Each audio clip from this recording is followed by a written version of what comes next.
Oh my God, Carrie Champion. Carrie Champion. I knew that was you, Carrie Champion. No, I love you. I'm not Carrie Champion. Huh? I'm not Carrie Champion. No, you do. You're a sports reporter. I do, but I'm not Carrie Champion. You're the finest woman in sports, Carrie Champion. Unfortunately not, but I appreciate the compliment. My name's Malika. Who? Malika. Malika who? Andrew? Oh, that's Jaylen Brown girl. You Jaylen Brown girl. You're a little confused, buddy. I'm confused. You tell they ain't whatever they are. It ain't what it was, right? You could just. But it smell was that. something.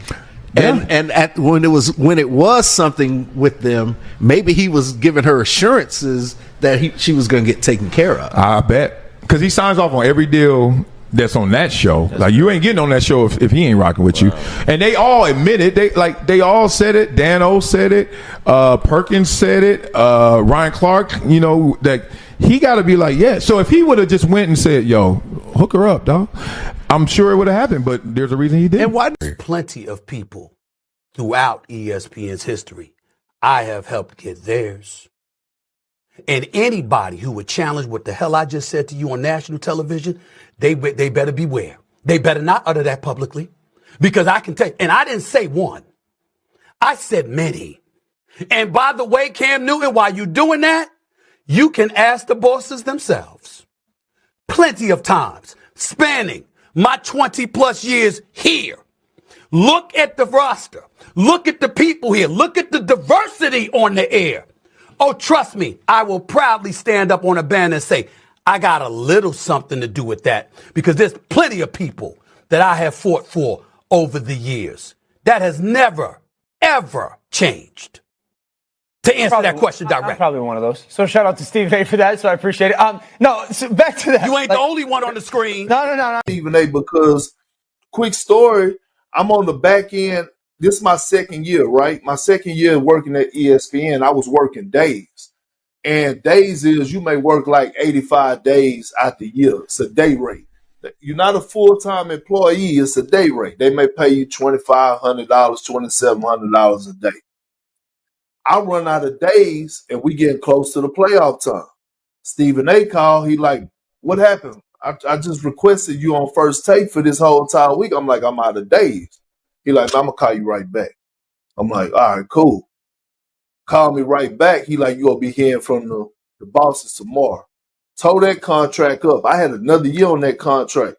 Tore that up and gave me a whole nother contract for another 3 years at like $700,000 a year. She puts out an Instagram post. And in that Instagram post, you guys remember, one thing she didn't mention was anybody by name, including Stephen A. Smith. Now, I've left a show or two before, and trust me, you're going to name some names when you leave that. Just think about Shannon Sharp when he left Undisputed. Goodness, it took about 10 minutes of all the names he dropped. That's my point. Molly didn't do that. So that lets you know already there's some friction behind the scenes. Okay, so they're reporting that it's supposed to be the end of the year. Molly, by action, says it's right now. Instead of I'm leaving now, I'm leaving right now. She made it immediate. And then Stephen A. Smith makes the statement. Now, interesting once again. See, peep all these differences, right? These contradictions in terms of how they usually move and how they're moving with Molly. Max Kellerman left. Stephen A. Smith didn't even show up for the last day. Remember that? Interesting. And we all know that typically they don't talk about talent when they're gone. They just say, thank you for your services and we wish you well. This is a little different for many reasons. So when they're trying to paint it, it looks a lot different. Here we go. This is what's going on behind the scenes on the real. Molly was going through a contract negotiation, obviously, and that was not going well, obviously, because Molly wasn't getting what she wanted. What did Molly want? Molly wanted to do other things at the network, which it included hosting her own show, kind of the Max Kellerman plan. I leave First Take, that's fine. Y'all got other shows out here, or we could create a show, whatever it may be. Let me land on my feet within the network, still be at the worldwide leader, and do my thing. Now, that wasn't happening.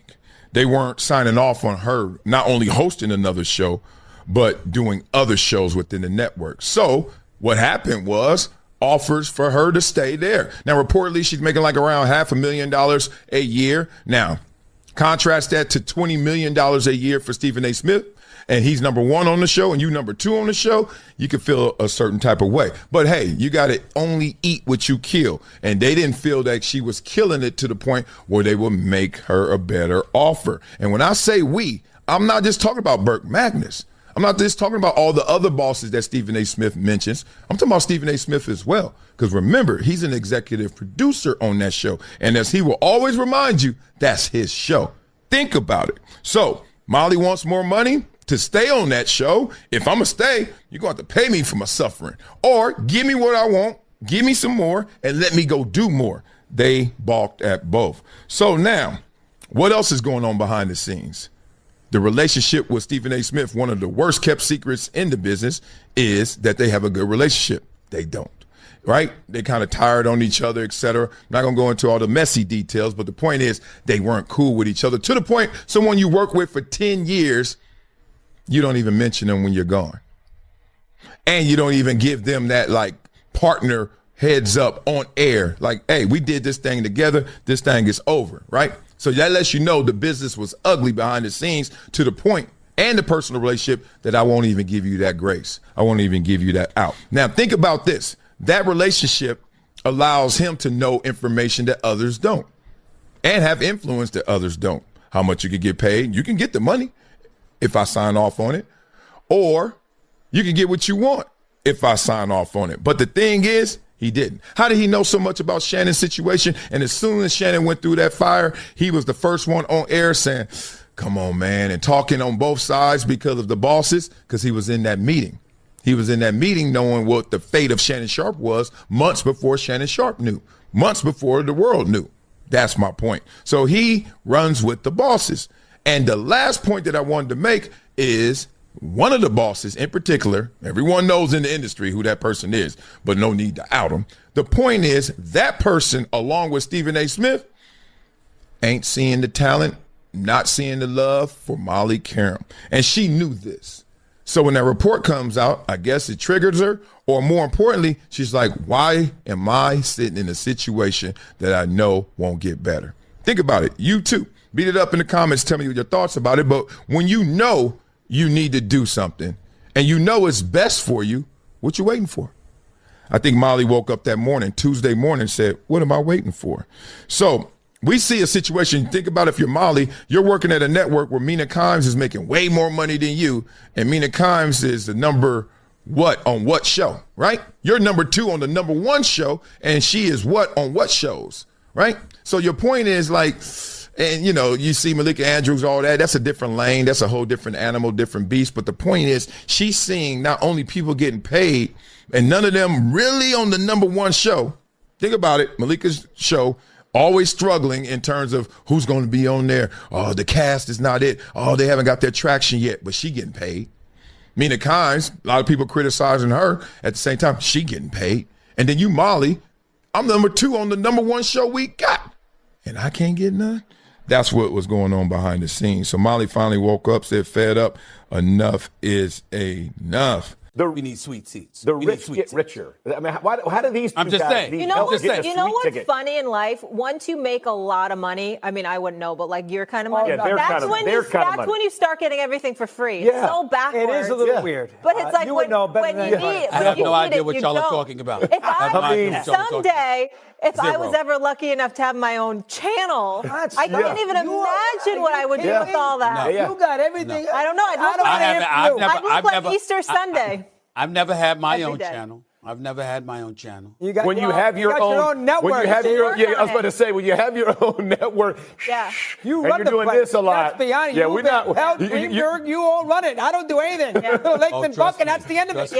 Trust me. I don't run it. I don't run it. I have balls. I do not run it. Oh no! Don't even try it. We're no longer going. Oh, okay, got it. Yeah. Okay. You can't go to the bathroom around here without getting your approval first. I don't want to hear it. Nonsense. We're all just living in Stephen A's world. We're all living in Stephen A's world. Look at us. We're peons.